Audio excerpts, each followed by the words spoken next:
Boa noite. Hoje nós vamos realizar uma live com o professor Hélio Magri, do Rio Grande do Sul.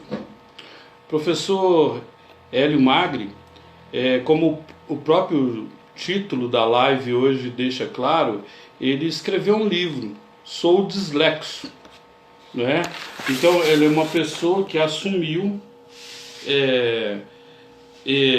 essa identidade. Ele é descálculico e distraído. E daí?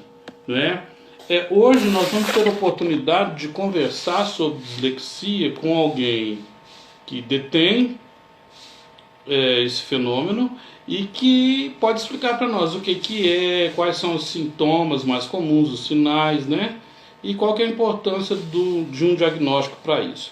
É isso que vai nortear a nossa conversa hoje. Eu já estou chamando o professor Hélio e nós vamos entrar dentro de instantes para falar sobre isso. Pessoal, é muito legal, falando dos livros aí do professor Hélio, é muito importante nesse período, sobretudo da pandemia, né? Tomara que seja na reta final, que a gente leia. Eu tenho essa coleção de livros, né, que é a trilogia, o que as escolas podem aprender. Esse é um livro para gestores e professores.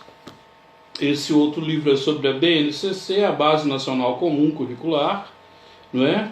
E esse outro livro é sobre metodologias ativas. O professor Hélio já entrou, eu já estou convidando-o e dentro de instantes nós vamos começar uma conversa imperdível para essa noite. Essa conversa também vai ficar gravada no nosso canal, o que as escolas podem aprender lá no YouTube.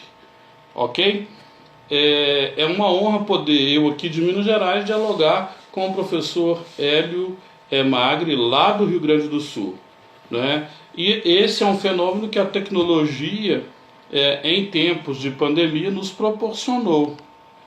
Solicitação para o professor Hélio, ele dentro de instantes entra e nós vamos começar essa live de hoje que será imperdível. Olá, professor Hélio, boa noite. Olá, boa noite. Primeira vez aqui no Instagram, interessante. Vai ser uma experiência. Isso, é uma honra também poder falar contigo, falar dessa sua obra que marcou a época na educação brasileira e que tem que ser republicada, professor. Uau, uau. É uma tentativa, é uma história de vida mostrando e provando que, além de qualquer sombra de dúvida, pode dar certo. A dislexia dá certo no final das contas. É só isso. Que coisa boa.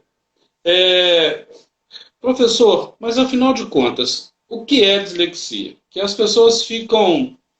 Muita gente também constrói muita mitologia em cima do tema, não é? Isso é uma verdade. É, casos são publicados, livros são escritos, regulamentos são instituídos, mas, na realidade, nós temos um norte para definir o que é dislexia em termos oficiais. E nós usamos para isso o DSM-5, que é o Manual Diagnóstico e Estatístico dos Transtornos Mentais. Então, de acordo com a última edição dele, isso é me referindo oficialmente a uma descrição do que é dislexia. O que é isso? É uma desordem de aprendizado distinto e aprendizado mais específico. O que é isso? É uma desordem na leitura das palavras, é uma desordem na fluência da leitura, desordem na compreensão da leitura, desordem na expressão crítica. Olha o termo, é desordem. Desordem no cálculo matemático e desordem na resolução de problemas de matemática. Por que desordem?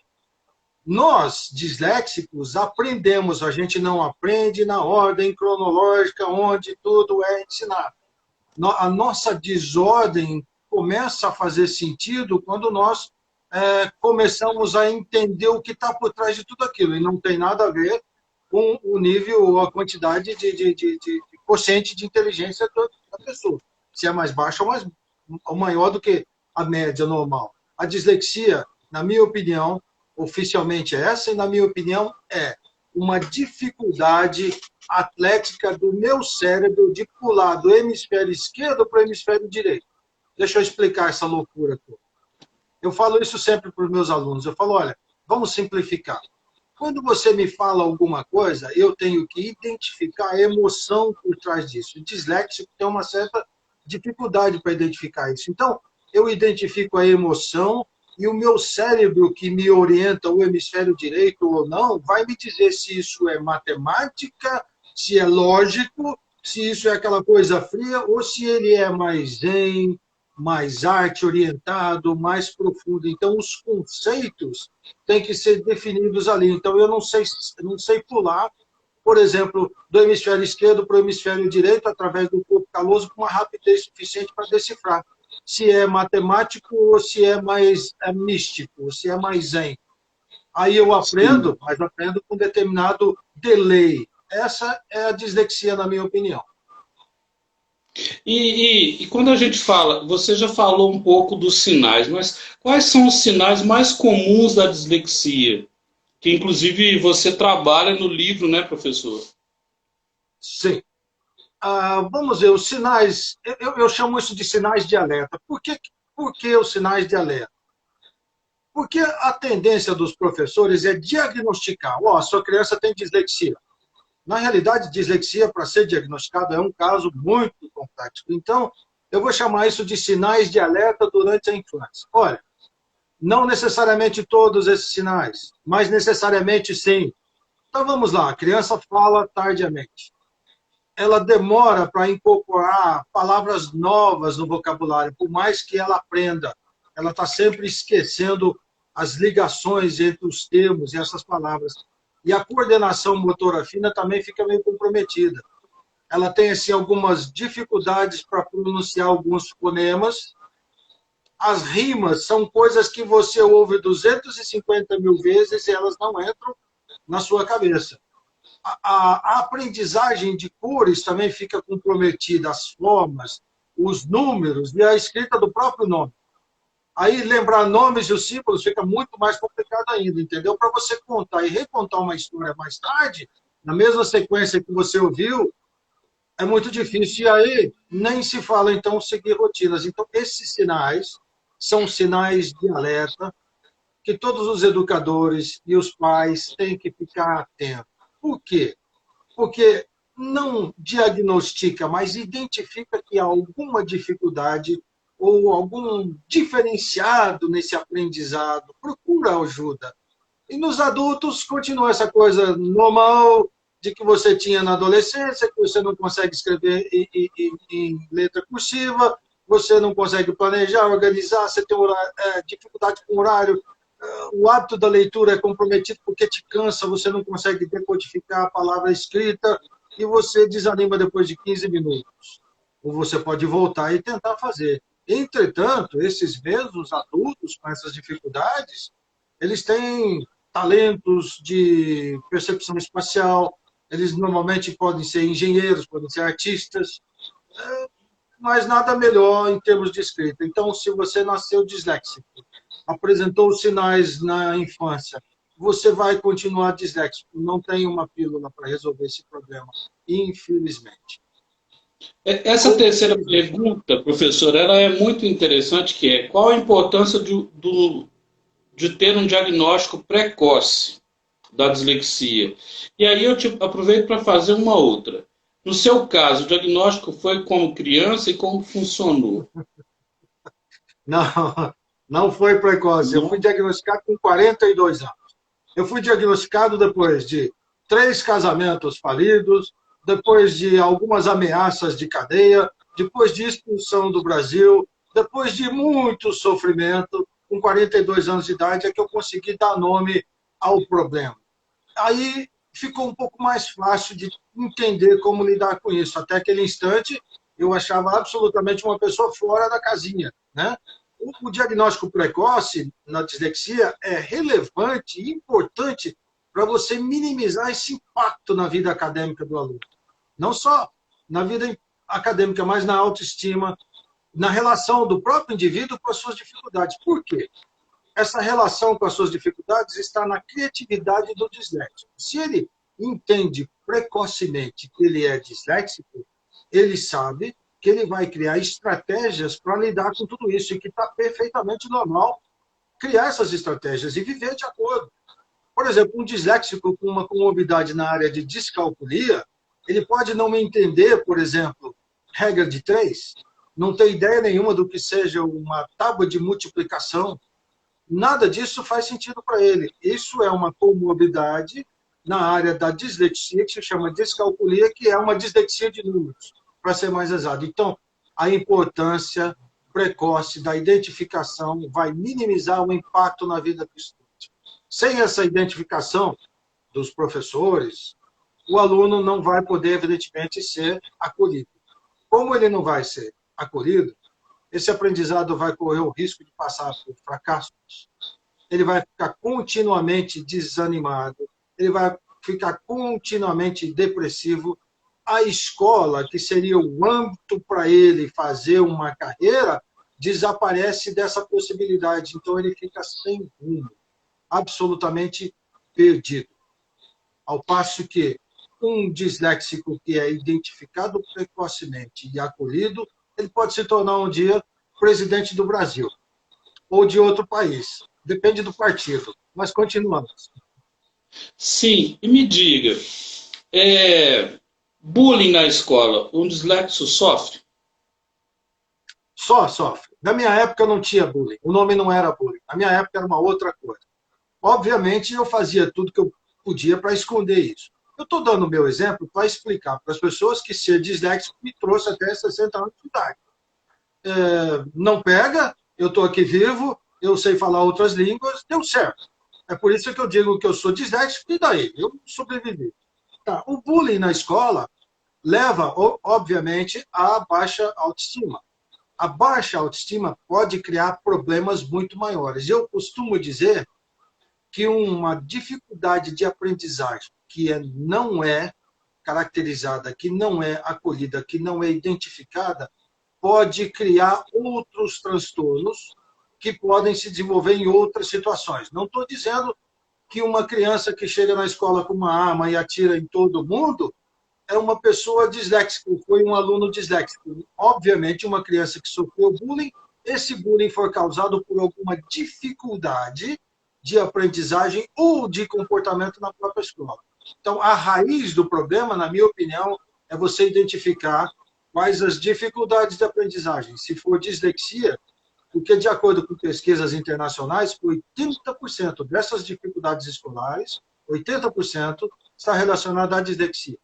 Então, solvemos o problema, resolvemos o crescimento da planta se a gente lidar pela raiz. E aí, você me perguntou como é que o diagnóstico é feito, não é isso?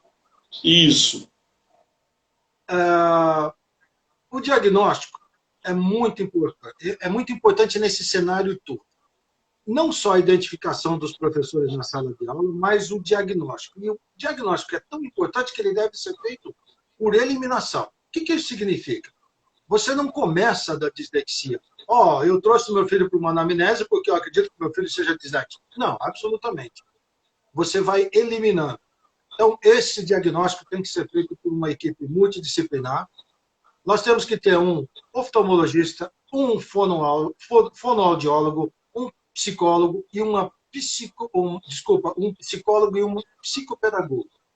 Por que é importante o psicopedagogo? Porque o papel do psicopedagogo é mediar a dificuldade de aprender e a aprendizagem. Esse é o papel que ele representa. Então, por eliminação, o oftalmólogo vai dizer que ele não tem problema de visão. O fonoaudiólogo vai dizer que está tudo ok.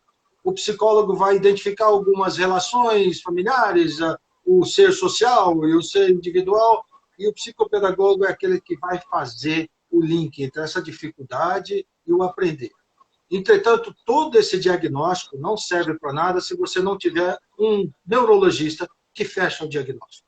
Ele é o que vai fechar o diagnóstico, vai te dar o laudo, dizendo que essa criança é disléxica e quais as intensidades dessa dislexia e as comorbidades dessa dislexia.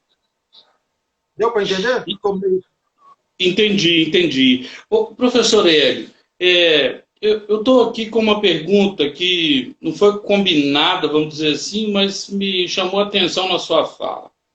Olha, para quem tem uma condição social que consegue unir essa equipe interdisciplinar, joia. E na periferia, um jovem pobre, um jovem que não tem a mínima condição nem de ir ao posto de saúde, ele vai ficar sendo visto de maneira assim, com rótulos, com gozações, com ironias. O senhor concorda comigo? É só uma pergunta por sensibilidade social mesmo. Plenamente, concordo plenamente. Por isso é que o nosso trabalho tem que ser feito de cima para baixo. As leis de diretrizes de base devem ser enfatizadas na situação do acolhimento do aluno. Primeiramente, na identificação. Eu diria para você, numa das minhas falas, eu até mostro o exemplo disso, eu diria que muitos dos professores em sala de aula são disléxicos e nem sabem, não se atentam a isso. Então, a dislexia não é, de certa forma, identificada nos meios da educação no Brasil. Não só isso, mas nós também não temos uma lei básica que regulamenta e estabelece esse padrão. Aí, a sua pergunta é pertinente, porque eu ouço muito dos alunos em sala de aula. Professor, eu ganho menos de R$ 1.500, eu tenho 40 alunos na minha sala de aula, o senhor acha que eu vou ficar prestando atenção em cada um deles? Olha, eu vou dizer uma coisa bastante simples. Se você não quer se molhar, não entra na chuva. Se você escolheu ser professor, é porque você tem que se dedicar de corpo e alma. E ser professor é ser capaz de mudar o paradigma. Você ensina do jeito que ele aprende, ou você acha que ele tem que aprender do jeito que você ensina? Então, na minha opinião, desrespeitando e esquecendo a estrutura social do país, a estrutura educacional do nosso país, eu diria que a dedicação de cada professor é suficiente para que ele consiga identificar. Se ele identificar um aluno, e esse aluno for acolhido e encaminhado, nós podemos criar milhões de possibilidades para esse ser humano. Se conseguirmos, nessa nossa fala, um multiplicador, nós podemos salvar uma sala de aula inteira de bullying ou de consequências até mais trágicas que isso. Isso é a minha opinião. Porque é muito sério, sobretudo porque as pessoas têm as comorbidades delas, né? As pessoas, o que são essas comorbidades e que as pessoas tanto falam com relação à dislexia? Tá. Eu chamo isso, eu até tenho uma bonequinha que eu mostro. Sabe aquela bonequinha russa chamada Matrioshka? Uma bonequinha dentro da outra? Sim. Muito bonita, Antigamente a gente tinha jogos de lata para botar feijão, arroz, café, era um dentro do outro, lembra? Isso é Sim. comorbidade. Quando você vê a boneca inteira, não é necessariamente uma dislexia. A dislexia pode ser comorbidade do transtorno de déficit de atenção, com hiperatividade, com síndrome de Ehlers, com TOC, com TOD, com espectro autismo, tudo mais. Então, a identificação é importante, o diagnóstico é importante para você identificar as comorbidades. A comorbidade eu não gosto desse termo, mas eu vou usar, tá? É uma doença dentro da doença, entendeu? Dislexia não é uma doença, mas é um quadro dentro de um quadro. Então, isso são as dislexias. Você pode ser disléxico. Eu, por exemplo, eu sou disléxico, eu tenho descalculia, eu tenho síndrome de Ehlers, tenho transtorno de déficit de atenção do tipo desatento. E isso não me torna igual a uma outra pessoa que também tem dislexia. São quadros totalmente diferentes. Então, a abordagem tem que ser personalizada. Por isso, a identificação, por isso, o diagnóstico. Porque esse diagnóstico ele é personalizado, de acordo com a necessidade de cada uma dessas pessoas que exibem um quadro de dislexia. Entendeu? Sim. Então, vamos dizer assim, tentando dar um exemplo para quem está nos vendo e é uma pessoa mais simples, porque esse vídeo depois vai circular, e vai ser gravado no canal do YouTube e vai para comunidades que a gente, enquanto movimento Educação Alvo, ajuda. É mais ou menos como descascar uma cebola, porque a boneca é o seguinte, né? Ela tem várias etapas. Então, pode ser que a pessoa tenha outras situações inclusivas e a dislexia está entre elas. Exatamente. E olha, uma coisa interessante. A cebola é um excelente vegetal para dar sabor às coisas. Olha a importância dele.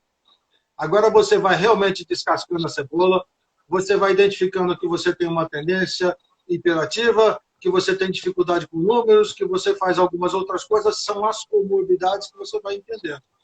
Quando isso é identificado, então nós temos um plano de ação em cima disso, para que essa criança seja acolhida e encaminhada.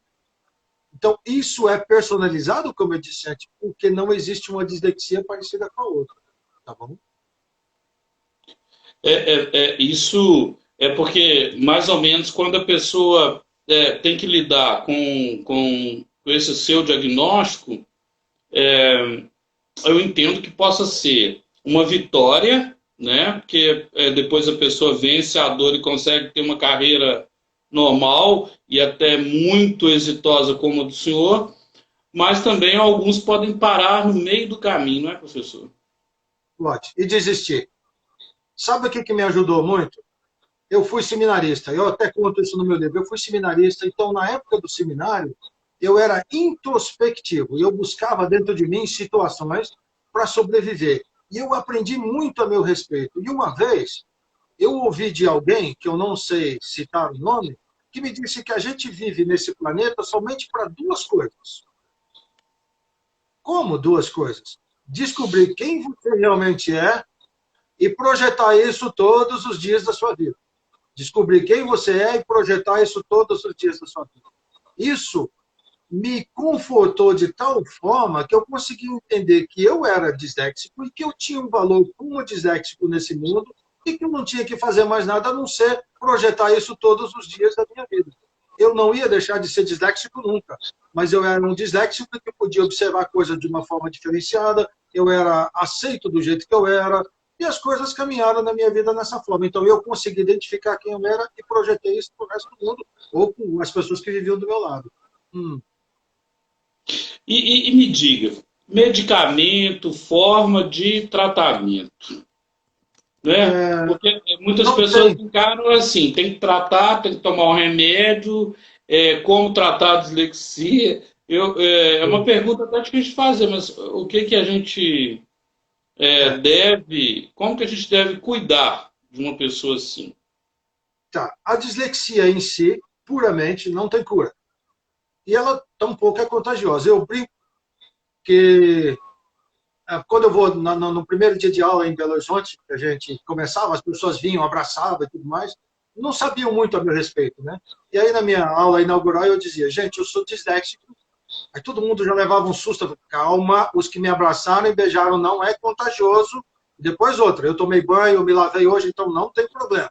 Então não é contagiosa. Não se conhece ainda a cura para a dislexia.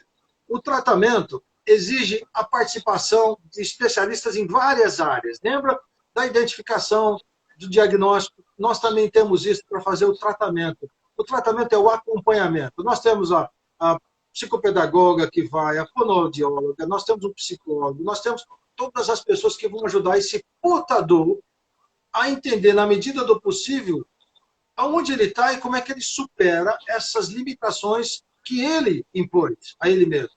Por que ele impôs a ele mesmo? Porque ele é disléxico e ele foi rotulado como tal, mas ele não tem que aceitar esse rótulo, ele tem que sair disso e se expandir para um mecanismo prático de leitura, de entendimento, de expressão, escrita, oral, o que quer que seja.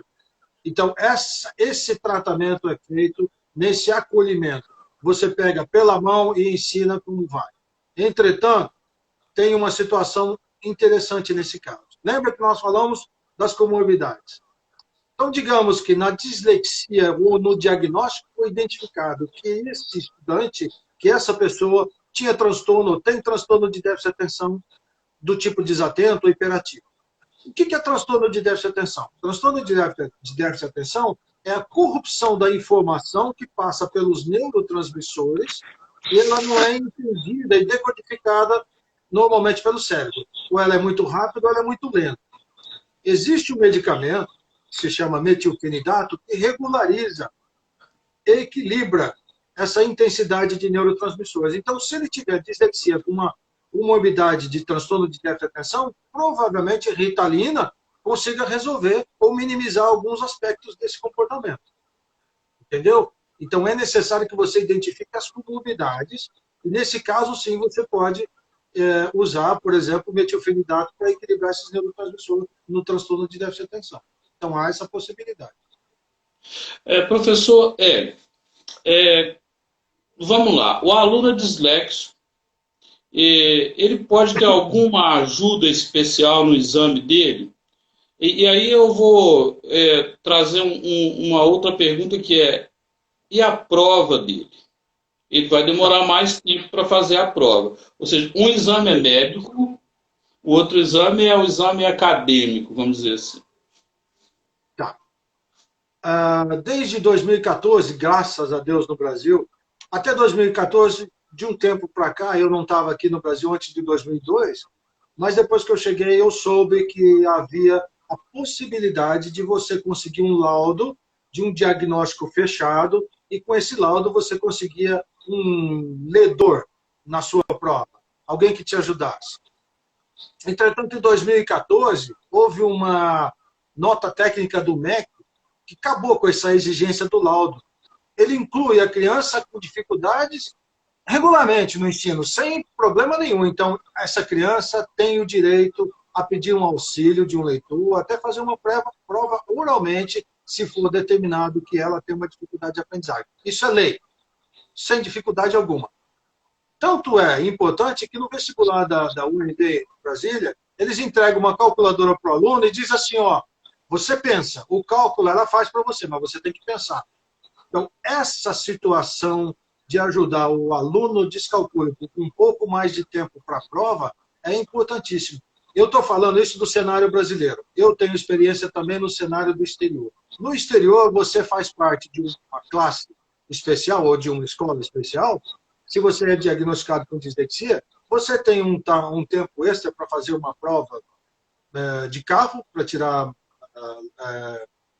carteira de motorista. Você tem um tempo extra nas suas provas, nos seus exames finais. Você tem tempo extra para tudo, porque a dislexia dificulta aquele fluxo de informação rápida de acordo com o convencional.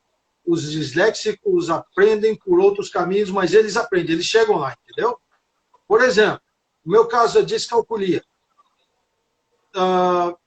Eu nunca consegui aprender a tabuada, mas eu aprendi a tabuada quando eu cheguei na tabuada dos 9. Quando eu cheguei na tabuada dos 9, que eu visualizei escrita, eu entendi que os números faziam uma onda. 1, 2, 3, 4, 5, 6, 7, 8, 9, 1, 2, 3, 4, 5, 6, 7, 8, 9. Quando eu aprendi aquilo, falei, aprendi tudo. Então, a partir da tabuada dos 9, eu tirava 1 do primeiro, 2 do segundo, eu aprendi do 8. Eu tirava 3, eu aprendi do 7. Eu tirava 4, eu aprendi do 6. Então, eu cheguei a aprender, mas eu andei por caminhos tortuosos. Então, leva mais tempo. Por isso, é realmente legal que você peça o auxílio para um tempo mais longo para você fazer a sua prova. Isso é aceitável. Ok? E o que a gente sabe até agora sobre dislexia? Porque tudo isso que você está me dizendo, eu como professor, e olha que eu tenho 30 anos que eu estou trabalhando como professor. Você se identifica com algumas dessas situações, não? Então, a reclamação que muitos fazem, eu também fui numa formação humanista, então eu procurava tentar entender o que estava acontecendo, sem recursos acadêmicos. Tenho que dizer isso. A formação chegou nos últimos 10 anos para mim. Né? Como que o professor, então, ele faz? Porque na cabeça dele, no conselho de classe, corre o risco, se for do sexto ao nono para cima, até o ensino superior, corre o risco dele dizer o seguinte, esse aluno é lento, esse aluno não aprende. Eu fico imaginando alguns colegas das rainhas do lar. Eu chamo de rainhas do lar matemática e português, porque eu sou da história. Né? Então, no conselho de classe, eles têm mais tempo para falar do que a gente. Eu nunca achei isso muito legal, não. Mas, assim, como que o professor ele faz para entender, por exemplo, o que a gente sabe até agora sobre a dislexia? Tá. A última pesquisa confirma que a dislexia não é o resultado de danos neurológicos. Quer dizer, um disléxico não é um retardado. É um produto do desenvolvimento neurológico, é totalmente diferente.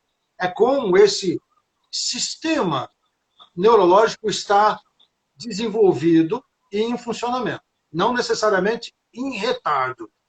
Apesar de que, se nós nos chamarmos retardados, o disléxico não é uma ofensa, porque nós experimentamos um delay de tempo até entendermos a situação, certo? Isso é realmente um retardo, mas é o retardo sem a insinuação pejorativa de que isso é relacionado a uma pessoa que nunca aprende nada.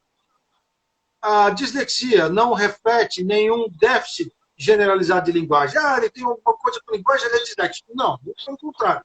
É uma atividade diferenciada no módulo fonológico do cérebro.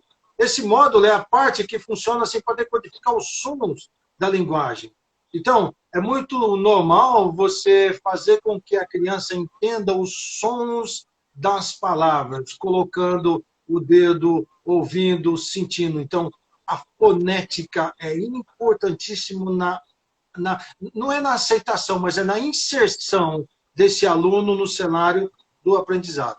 E o que nós sabemos que hoje, legalmente, oficialmente, a dislexia afeta quase 10% da população mundial. Mas existe aí uma reversão de valores. Por exemplo, a NASA emprega 50% dos funcionários e ela busca esses funcionários na área de dificuldade de aprendizagem. Então, ela emprega entre 50% dos seus funcionários são disléxicos. Mas por que isso? Porque os alunos com dislexia têm resultados diferentes. Lembra que a gente procura outros caminhos para aprender?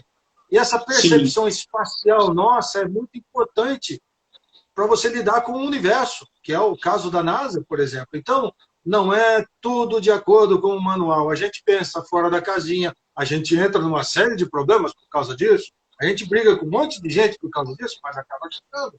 Então, a NASA dá um valor muito grande a isso. E essas pesquisas oficiais estão revertendo esse caso que ficou assim pragmatizado, né, estilizado na mente de todo mundo de que disléxico é uma coisa negativa, é uma coisa ruim. Muito pelo contrário, eu acho que é uma reversão disso. Ao te ouvir, eu fico pensando em Salvador Dalí, que é um dos meus pintores prediletos, e que muita gente fala que talvez ele tivesse um perfil de dislexia. Eu acho os quadros dele geniais. Não é? Deixa eu te dar um exemplo. Quando eu dou aula, eu falo para o pessoal, meu nome é 01734.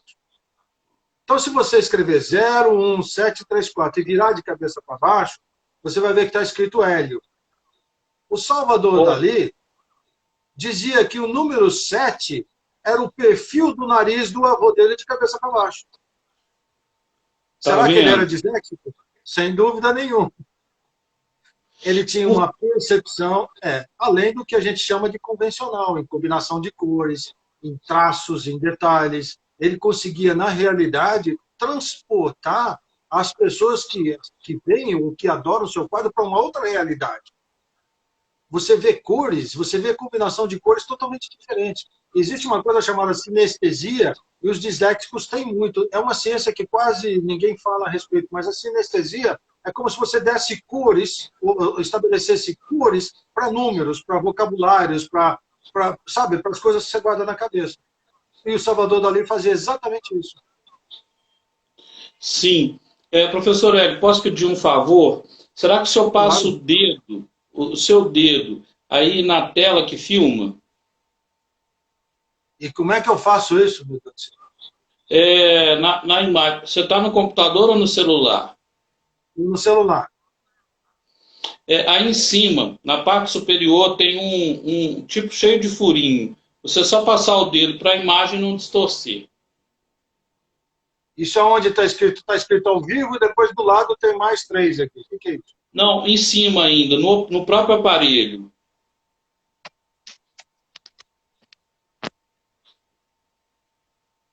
Não tenho nada disso aqui em cima.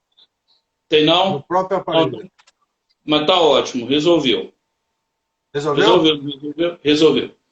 Aqui, é porque a imagem estava distorcida. É, Ah, tá. quais as vantagens ou benefícios de uma pessoa ser disléxica? Porque nós falamos assim uma série de, vamos dizer, situações chatas, desagradáveis. Agora, qual que é o benefício? Porque, por exemplo, o Salvador, né, foi legal. Não sei se ele ficou famoso durante, né? E nem sei se sucesso é ser famoso. Eu acho que Sei. sucesso é ser feliz. Mas, assim, qual que é a vantagem ou benefício de uma pessoa ser dislexa? Bah. No meu caso, eu tive que transformar todos os limões da minha vida em limonada. E nesse processo de tentar mudar tudo isso, eu melhorei a autoestima e fui entendendo uma série de coisas. Obviamente, eu procurei saber o que havia de bom em tudo isso. Então, as coisas que eu acho mais interessante em ser disléxico é o fato de que você pode procurar em todas as pesquisas, você vai entender que disléxicos são 5 vezes mais assim passíveis de se tornarem grandes empreendedores pela capacidade de viajar, de entender e de perceber coisas mais sutis. Disléxicos são grandes artistas, eles são grandes inventores, justamente porque você tem que criar estratégias para sobreviver. Normalmente, eles são grandes músicos também, grandes cientistas, Einstein, e são excelentes atores, cantores e atletas. Mas por que isso acontece? Os disléxicos têm uma tendência a não seguir a multidão. Os padrões, o convencional, é muito complicado para o disléxico, porque são muitas regras a serem seguidas. Tá, senta, vira para frente, fecha o livro, cala a boca, presta atenção. Negativo. Virar para frente ele pode até fazer, mas fechar o livro, calar a boca e prestar atenção, já foi embora. Então, essa sequência não segue absolutamente nenhum padrão. Por isso, o disléxico não segue uma multidão. Tem que ser uma coisa de cada vez. É uma, fecha seu livro, faz um contato visual. Olha para frente, faz o contato visual. Vamos prestar atenção, faz o contato visual. Mas se você falar na sequência, olha, vai ali na cozinha, pega a faca, na volta você traz uma laranja, descasca para mim, corta em gomo, senta aqui do meu lado, vamos chupar. Provavelmente ele tem a faca nas mãos, mas é só até aí que ele vai. Não mais, em lugar nenhum. E os disléxicos têm uma criatividade muito grande. E a imaginação deles é muito fértil, justamente porque eles têm que sobreviver com toda essa dificuldade. Né? E eles são persistentes, eles são teimosos, determinados, eles são ambiciosos, porque eles querem vencer além de qualquer sombra de dúvida. Vencer simplesmente todo mundo faz, a gente quer um pouco mais. E eles são naturalmente mais curiosos também que a maioria das pessoas. Mas por que isso acontece? Por que nós vamos estudar teoria quântica? O que é quântico? Como é que eu chego até lá? Como é que Einstein conseguiu entender isso? Como é que Einstein conseguiu dizer que quântico é passado, presente e futuro existindo ao mesmo tempo? Mano, e daí? Como é que você entende isso? Então, a habilidade de criar situações onde você tem conceitos sutis, espaciais, num âmbito assim que não é possível ser captado normalmente, te deixa com uma vantagem além das outras pessoas. Você tem assim uma situação, uma capacidade de analisar situações de uma forma diferente, entendeu? Você tem uma abordagem um pouco diferente, porque você consegue considerar alternativas que não estão ali, não estão à vista, sabe? E aí você se adapta também a essas mudanças rápidas. Rapidamente você se adapta a tudo que está sendo mudado em relação àquilo que você está aprendendo. Não que você aprenda, mas você vai assimilando os caminhos diferentes. Não significa que você chega no mesmo resultado final. Claro que não. Porque se você conversa com alguém que te diz que 3 mais 2 mais 4 mais 5 vai resultar um X que vai para algum lugar e que vai ser tanto, até chegar lá, o disléxico já perdeu essa sequência. Ele vai tentando imaginar. Porque no meu livro eu conto uma história de que a professora dizia: o Joãozinho comprou uma bicicleta. Eu pegava a bicicleta, pintava da cor que eu queria, eu enfeitava a bicicleta. No meu tempo de criança, a gente fazia isso. Eu enfeitava a bicicleta, eu trocava os pneus da bicicleta, e depois eu acordava quando o professor falava quanto custou a bicicleta de Joãozinho em relação à bicicleta de Pedro. Aí eu sei o que custou, meu Deus. Então, essas coisas são perdidas nesse raciocínio e nessa adaptação de mudanças que você vai assimilando, entendeu? Mas isso é uma coisa que a NASA, por exemplo, acha fantástico. E ela admite funcionários disléxicos justamente por essa abordagem diferenciada na solução de problemas, essa percepção espacial em 3D, segundo eles, né? Que é o caso do Einstein. Okay? E é um pensamento reverso ao tradicional, né, professor? Totalmente. Totalmente. Você desconstrói tudo aquilo que você conhece até agora. Sem essa correria. Porque também, para onde. A pressa é inimiga da perfeição, diz o provérbio. Para que essa correria de acabar com o livro se os alunos não estão entendendo? Para que a correria? E esse tempo da pandemia está dizendo isso para nós. Qual é o conselho que o senhor daria para um professor de um aluno dislexo nesse contexto que a gente está vivendo agora, nesse momento? Porque ele deve estar. Não só nesse momento. Né? Professor, não só nesse momento, mas eu tenho uma grande amiga aí de Belo Horizonte, a gente dá aula juntos, né? Na realidade, ela é reitora da Universidade Federal. E ela diz assim que o aluno a gente não escolhe, o aluno a gente acolhe. Esse acolhimento não é você dar carinho e amor e compreensão só, é você realmente acolher. Veja bem, a família educa, a escola ensina. Ensinar é acolhimento. Você ensina do jeito que esse aluno aprende, então você está acolhendo. Se um professor de matemática, no meu tempo, tivesse dito para mim, escuta, você é maluco, mas você aprendeu a tabuada só através da tabuada dos 9, eu diria para ele, sim, eu acho que para ele eu teria enriquecido o aprendizado dele mais do que qualquer outra coisa. Ele teria considerado outras possibilidades de ensinagem. Não estou dizendo que existe dificuldade de ensinagem, são dificuldades de aprendizagem, mas isso também influi muito na dificuldade da absorção do conhecimento por causa da dificuldade de ensinagem, professor. Vai uma criticazinha aqui aos nossos professores. Sim, sim. Ô, professor Hélio, a BNCC, que é a nova, vamos dizer assim, a base curricular nacional do Brasil, comum curricular, ela traz algumas competências gerais, e uma delas é empatia e cooperação. Como tratar um dislexo de maneira empática sem fazer com que ele se sinta uma vítima? Aí é que está o segredo. Você percebe, conversando comigo, que na realidade o disléxico que consegue se perceber, ele vê que ele tem um valor diferenciado, não melhor e nem menor, mas diferenciado. O acolhimento e o professor que faz cursos, que lê, que busca aconselhamento profissional e que, acima de tudo, quer ajudar o desenvolvimento pessoal desse aluno, ele vai entender que o aluno tem um problema, ele não é o problema.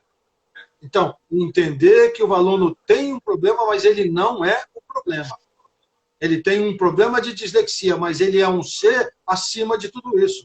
Ele consegue vencer essas limitações, principalmente que são as limitações impostas pelas convenções. O professor que consegue fazer isso, ele sai ali da base pragmática dele e acolhe, ele sim vai crescer muito mais como aluno. Então, o educador tem que aprender a ensinar como um aluno vai absorver esse conhecimento e não fazer com que o aluno aprenda do jeito que ele quer transmitir esse conhecimento. É uma mudança radical em tudo isso. Minha opinião, o professor que fizer isso vai abrir as portas para um mundo que ele não tinha visto antes. Ele vai se conhecer, ele vai conhecer os filhos, os netos. Imagina a economia que ela vai fazer, o que esse professor vai fazer em terapia mais tarde da vida. Concorda? Porque na gestão da sala de aula, dada a pluralidade, né, a diversidade de alunos que um professor tem, a tendência é perder a paciência. O que dizer para esse que não tem aquilo que o Lenine canta na música, é paciência? Pois é, professor, eu insisto que a preparação desse professor é imprescindível. É fazer um curso, é ler, é buscar. Olha, hoje em dia, não há dificuldade nenhuma em você fazer uma pesquisa. Mesmo que você seja disléxico e não gosta de ler, você pode fazer uma pesquisa no YouTube e ouvir. E você absorve o conhecimento de todos os lados. Então, capacitação na área da absorção do conhecimento de o que é uma dificuldade de aprendizagem. Ele vai entender o que é transtorno de déficit de atenção, ele vai entender o que são as comorbidades, ele vai começar a se identificar. É muito comum qualquer profissional, numa anamnese, conversar com o aluno e os pais, atrás, começar a ouvir as perguntas que são feitas e você, a partir desse diagnóstico, identificar que os pais também que estão ali são portadores de dislexia, ou de transtorno de déficit de atenção, ou de qualquer outra dificuldade. Isso é muito comum. Então, quanto mais conhecimento você busca, maior é o seu entendimento, maior é a sua capacidade de acolhimento e menor é o seu nível de impaciência. Porque se você estabelece o conhecimento, você entende, você não é impaciente, você percebe que as coisas caminham nesse ritmo. Então, eu aconselho todo mundo a fazer tudo isso nessa sequência. Já que todo mundo pensa na linearidade, esse é o caminho certo. Buscar o conhecimento. Professor, você falou de família. Bom, e quando a família, frente ao diagnóstico, resiste?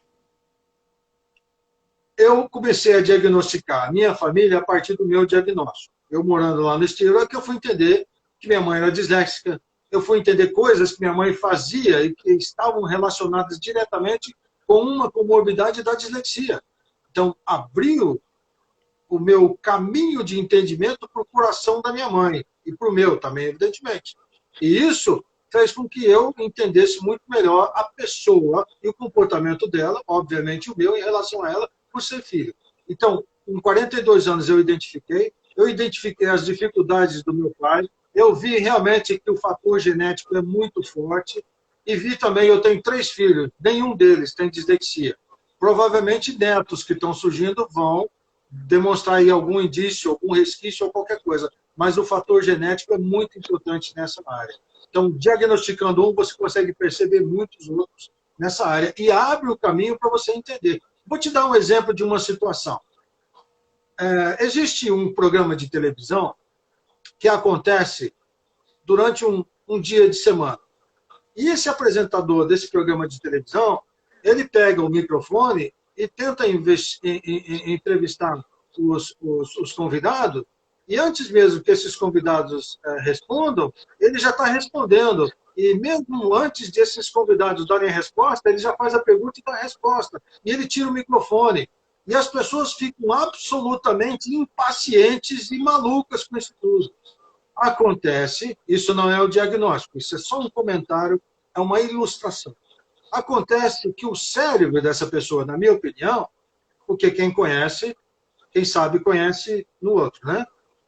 Essa pessoa, o cérebro dessa pessoa não consegue identificar o tempo necessário para que o microfone saia, passe para outra pessoa, que essa pessoa consiga estabelecer a sinapse da pergunta, responder e ele absorver. Ele não tem essa sequência neural. Então, tudo que acontece ali não é culpa dele, é culpa do cérebro dele, é do jeito que o cérebro dele é desenhado. Então, não adianta chegar, que não vai resolver absolutamente nada. Não adianta explicar para ele que ele faz isso, porque amanhã ele vai fazer novamente. Ou 5 minutos depois ele faz a mesma coisa.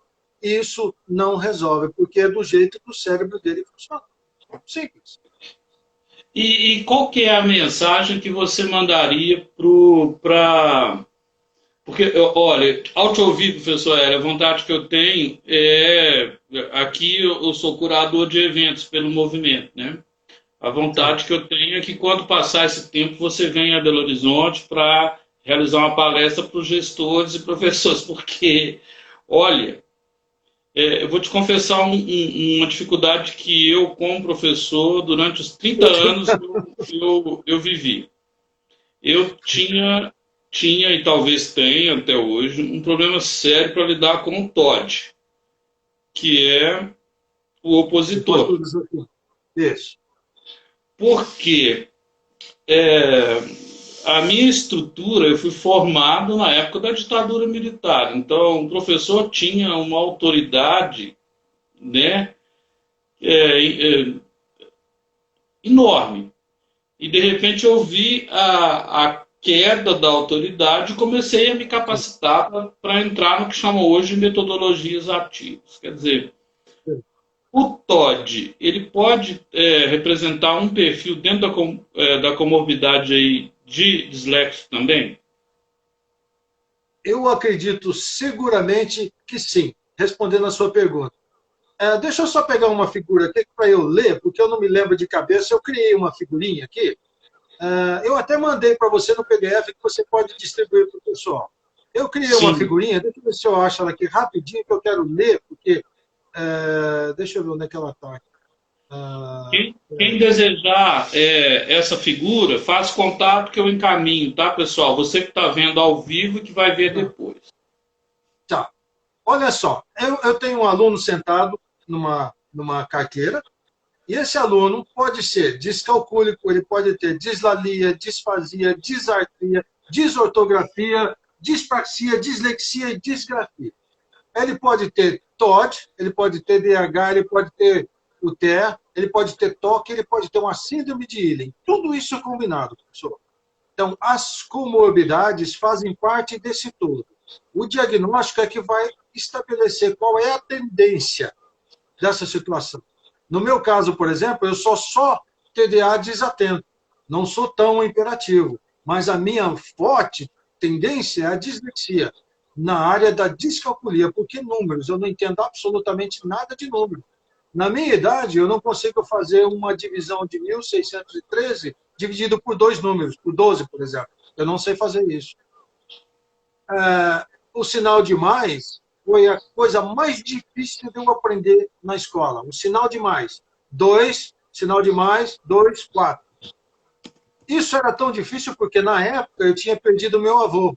E quando ele morreu, botaram em cima da cova dele um sinalzinho assim de cruz.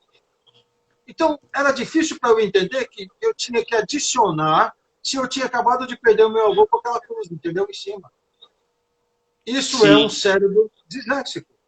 Por exemplo, o sinal de menos. Sinal de menos parecia uma tábua. Eu morava num lugar na beira da estrada de ferro e a gente usava uma tábua para atravessar aonde a linha de trem passava. Então, a tábua, na realidade, me ligava de um lugar para outro e não diminuía. Então, essas dificuldades é que faz de você um maluco disléxico. Por exemplo, V. O nome do negócio não é raiz quadrada. Por que de acha eles usam um V como símbolo? Não faz sentido. É V ou é raiz? É Ra ou é V? Qual é a história? Então, isso deixa um disléxico maluco, sabe? Por exemplo, E, a e conta, ele se o transforma finalzinho. ele se transforma num perguntador? Exato, exato, exato. Então, você vê, por exemplo, o sinal de dividir para mim foi a única coisa que fez sentido. Por quê? Porque, para mim, era um zero que você passava um cinto e apertava e dividia em duas bolinhas. Para mim era perfeito o sinal de Oh, dividir. O único que que fez legal. sentido. Pois é.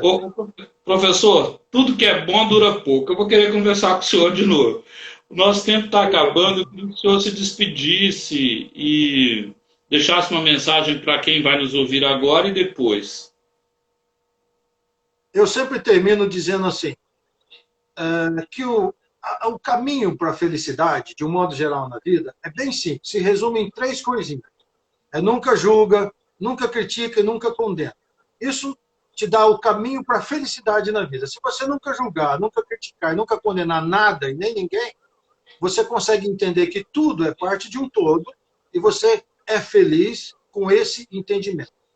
Se você tem uma criança que se comporta de uma forma diferente na sala de aula, ou um filho com uma tendência diferenciada, primeiro de tudo, adote a solução, a estratégia de não julgar, não criticar e não condenar. Procure ajuda com alguém que possa identificar se essa criança tem ou não uma dificuldade de aprendizagem. se essa criança pode ou não ser encaminhada para determinadas situações. Você pode ter um gênio disfarçado em casa e que você não conseguiu ainda abrir a embalagem, mas esse gênio está lá guardado.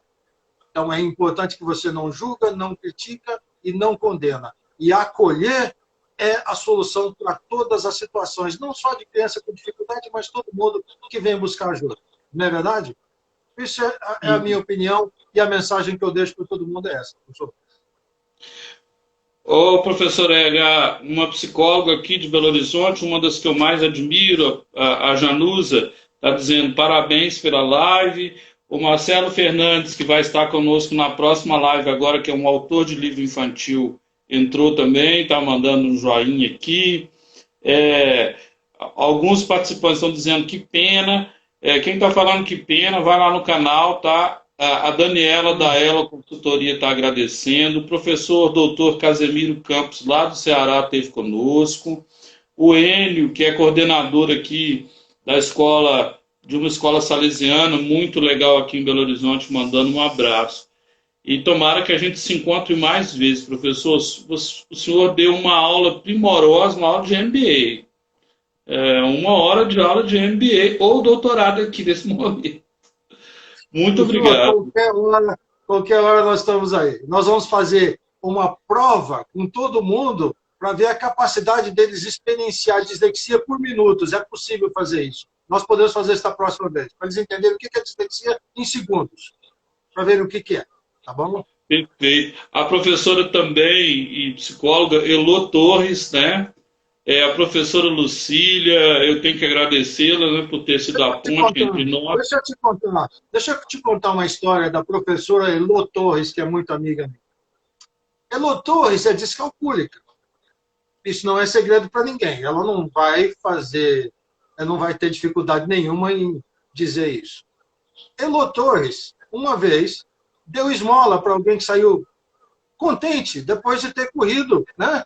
E pediu para ela a esmola. Ela arrancou R$2 e deu para a pessoa, e essa pessoa saiu muito feliz da vida. Ela só foi descobrir muito tempo depois que os R$2 eram, na realidade, R$100 que ela tinha dado de esmola. E ela é disléxica e ela é descalcúlica, e nós já tivemos troca de experiências fantásticas. E ela lembra de tudo isso aí. Um abraço grande, Elô. Bom ouvir de você. Ela está falando aqui, ó. Ai, ai, ai, mandando um sorriso. Ô, professora, R$100, hein? Rapaz, deve ter saído feliz.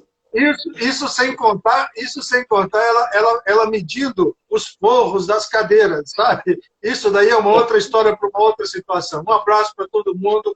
Foi muito bom estar com vocês. Um abraço. Gratidão e alegria, professor. Tudo de bom. Igualmente, gente. Um abraço para todo mundo. Tchau. Tchau. Tchau.